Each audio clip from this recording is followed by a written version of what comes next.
सा सानजा रायजो त्रिपुरा नागालैंड आरो मेघालय विधानसभा बिसायख'थिनि भट साननाया रोखा जाबाय। बे मोनथाम रायजोनि गेजेराव भारतीय जनता पार्टी बीजेपीआ मोननै रायजोआव सरकारा दागोना रोखा जाबावदों। अदेबानि त्रिपुरा आरो नागालैंड रायजोआव फिन बीजेपी सरकार। बेनि अनगायैबो मेघालय रायजोआवबो कनराड सांमानि दैदेननायाव सरकारखौ बीजेपीआ मदद होनो आवगायबाय। बुंनो थाङोब्ला सा सानजानि मोनथाम रायजोआव बीजेपी दलआ फिन सरकाराव फैफिनबाय। मख'नो गोनांदि मैया मोनथाम रायजोनि विधानसभा बिसायख'थिनि भट साननाय रिजाल्टआ गाहामै जोबलाङो आरो त्रिपुरा नागालैंडआव सरकार दानायनि बिजाथि मासिखौ देरहानो हायो। गुबुन फारसेथिं कंग्रेसनिफ्राय लानानै गुबुन माखासे बेरेखा दोलोफोरा सा सानजा रायजोनि बिसायख'थियाव जेननायखौ सिमान लानांदों।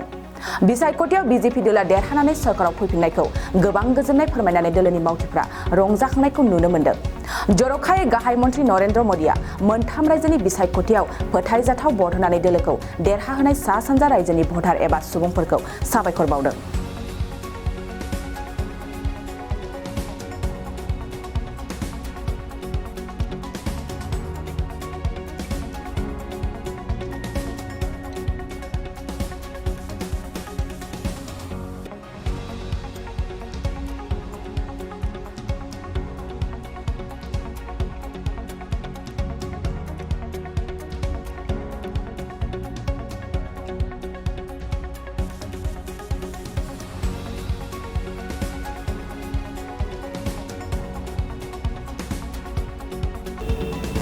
सा सानजा रायजो त्रिपुरा नागालैंड आरो मेघालय विधानसभा बिसायख'थिनि भट साननाया रोखा जाबाय। बे मोनथाम रायजोनि गेजेराव भारतीय जनता पार्टी बीजेपीआ मोननै रायजोआव सरकारा दागोना रोखा जाबावदों। अदेबानि त्रिपुरा आरो नागालैंड रायजोआव फिन बीजेपी सरकार। बेनि अनगायैबो मेघालय रायजोआवबो कनराड सांमानि दैदेननायाव सरकारखौ बीजेपीआ मदद होनो आवगायबाय। बुंनो थाङोब्ला सा सानजानि मोनथाम रायजोआव बीजेपी दलआ फिन सरकाराव फैफिनबाय।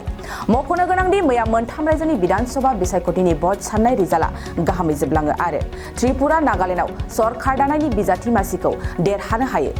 गुबुन फारसेथिं कंग्रेसनिफ्राय लानानै गुबुन माखासे बेरेखा दोलोफोरा सा सानजा रायजोनि बिसायख'थियाव जेननायखौ सिमान लानांदों। बिसायख'थियाव बीजेपी दलआ देरहानानै सरकाराव फैफिननायखौ गोबां गोजोननाय फोरमायनानै दोलोनि मावथिफ्रा रंजाखांनायखौ नुनो मोन्दों। जर'खायै गाहाय मन्थ्रि नरेन्द्र मदिआ मोनथाम रायजोनि बिसायख'थियाव फोथायजाथाव भट होनानै दोलोखौ देरहाहोनाय सा सानजा रायजोनि भटार एबा सुबुंफोरखौ साबायखर बावदों।